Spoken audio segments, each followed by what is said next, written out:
আকাশবাণী কলকাতা সমীক্ষা শিরোনাম শিকড়ের টানে বলছেন ভবেশ দাস। কবিতাও লিখেছেন তিনি।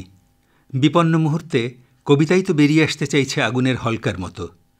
নাটক তো নিশ্চয়ই করতে হবে, করছেনও, কিন্তু এই মুহূর্তে যন্ত্রণা অস্থিরতা যে সংবেদনের পায়ে মাথা খুঁড়ছে। হ্যাঁ, নাট্য ব্যক্তিত্ব সদ্যপ্রয়াত রতন থিয়ামের কথাই বলছি। লিখছেন, বড় রাস্তার ওপর আপন মনে হাঁটবার অধিকারটা কেড়ে নিয়েছে মহিলা শিশুদের কাছ থেকেও। জীবন্ত পুড়িয়ে মারছে হিংস্র রাক্ষসদের মতো ধরন ওদের। মানুষের মুখোশ পরে মানুষের ওপর নিপীড়ন করছে, ভালোবাসার হৃদয়গুলোকে উপড়ে নিয়ে চলে গেছে। ডায়েরির পাতায় 1991 সালের 3রা মে ইম্ফলে বসে চরম অস্থিরতায় লিখেছেন এইসব পংক্তি। মণিপুরী ভাষা থেকে যার অনুবাদ করেছেন রতন ঘনিষ্ঠ প্রবীর কুমার ভট্টাচার্য। দীর্ঘ এই কবিতার সামান্য এই অংশটুকু পড়েই আমাদের বুঝে নিতে অসুবিধা হয় না চারপাশের ঘটনাবলী থেকে চোখ সরিয়ে নিয়ে নিরাপত্তার ঘেরাটোপে বসে নাটকের চর্চা করার মানুষ ছিলেন না রতন। তার ভাবনাই ছিল থিয়েটার তো করতে হবে, কিন্তু থিয়েটারকে জীবিকা হিসেবে নেবার উপায় কি? গড়ে তুলেছেন মণিপুরে ইম্ফলে থিয়েটার ভিলেজ। 1976 গড়া কোরাস রেপার্টরি থিয়েটারের কলাকুশলীরা সেখানে এমনভাবে থাকেন যেন একটা কমিউন। একদিকে যেমন সেখানে চলছে বিভিন্ন নাটক নিয়ে পরীক্ষা নিরীক্ষা, তেমনি কলাকুশলীরা যে যেমন পারেন তেমনি কৃষিকাজ, জল ধরে রাখা, হাতের নানা রকম কাজ সবই করছেন। শুধু জীবন ধারণ নয়, পরিবেশের পশু পাখি কীট পতঙ্গও যাতে তাদের অধিকার নিয়ে বাঁচতে পারে সেই দিকেও লক্ষ্য। আর ওই রকম যূথবদ্ধ হয়ে থাকা মানে বিশ্বনাট্যের এক আবহের মধ্যে থাকা। সেই রকম সাজানো নাট্যগৃহ থিয়েটার ভিলেজ 2 দশক আগেই নিজের চোখে দেখে এসেছি। এই বাংলাতেই তো রতনের জন্ম, বেড়ে ওঠা।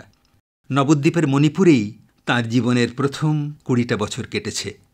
সেখানকার বিদ্যাসাগর কলেজেও পড়েছেন। বাবা তরুণ কুমার থিয়াম, মা বিলাসিনী দেবী ছিলেন রাসলীলা নাচ গানের জগতে বিখ্যাত দম্পতি। একসময় উদয়শঙ্করের দলে থেকেও নানা দেশ ঘুরে বেড়িয়েছেন তারা।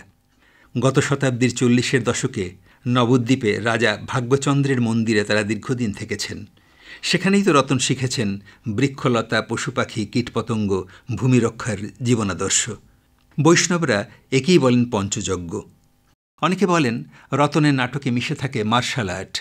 আছে, অভিনেতাদের শারীরিক বাংময়তা আছে, শুধু তাই কি একমাত্র? জাপানে গিয়ে শিখেছেন কাবুকি, নো নাটক, তা কি মিশে নেই? সেই সঙ্গে কি নেই যক্ষগান, কথাকলি, তামাশা, নৌটঙ্কির প্রভাব?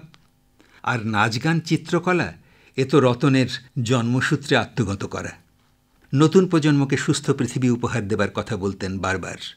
নইলে 2024 বিশ্বনাট্য দিবসে রতন তার বিশ্ববার্তায় কেন শোনাবেন সীমান্তের বাধা পেরিয়ে গোটা পৃথিবী এক হোক? ইউক্রেন, প্যালেস্টাইন কেন হয়ে উঠবে যুদ্ধক্ষেত্র? খাদ্য, পানীয় জল, আশ্রয়ের অভাবে মানুষ আরও কতদিন থাকবে ঘোর সংকটে? রতনের রচনায়, নির্দেশনায় চক্রব্যূহ, ধরমবীর ভারতীর অন্ধযুগ, কানুপ্রিয়া এইসব নাটকে অন্তিমে তো এই সংকট থেকে পরিত্রাণের কথাই বলতে চেয়েছেন। চক্রব্যূহ তো দেশে দেশে সমীহ আদায় করেছেন ইবসেনের নাটকও, কিন্তু তার উপস্থাপনা ভারতীয় ঘরানায়, যেখানে তার শিকড়ের টানে আপনিই যুক্ত হয়ে যায় ভারতীয়ত্ব, ঘটে ঐতিহ্যের বিস্তার। সময়ের দাবিতে ইম্ফল নামেও নাটক করেছেন। তিনি সম্মান পুরস্কার অনেক পেয়েছেন দিল্লির নাট্যশিক্ষার সরকারি প্রতিষ্ঠানে উচ্চ পদও। কোনো সময়ে বলেছেন, থিয়েটারকে কি চোখে দেখা হয় আমাদের দেশে? ফিল্ম ডেভেলপমেন্ট কর্পোরেশন হয়, কিন্তু থিয়েটার ডেভেলপমেন্ট কর্পোরেশনের কথা ভাবা বোধহয় চিন্তার বাইরে।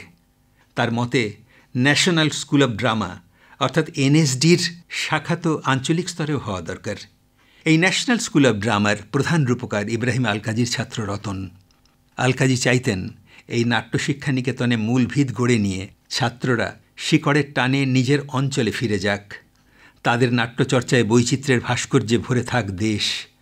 রতন থিয়াম মণিপুরে সেই ঐতিহ্যের বিস্তারিত ঘটিয়ে গেলেন সারা জীবন ধরে। সমীক্ষা শেষ হল, বললেন ভবেশ দাস।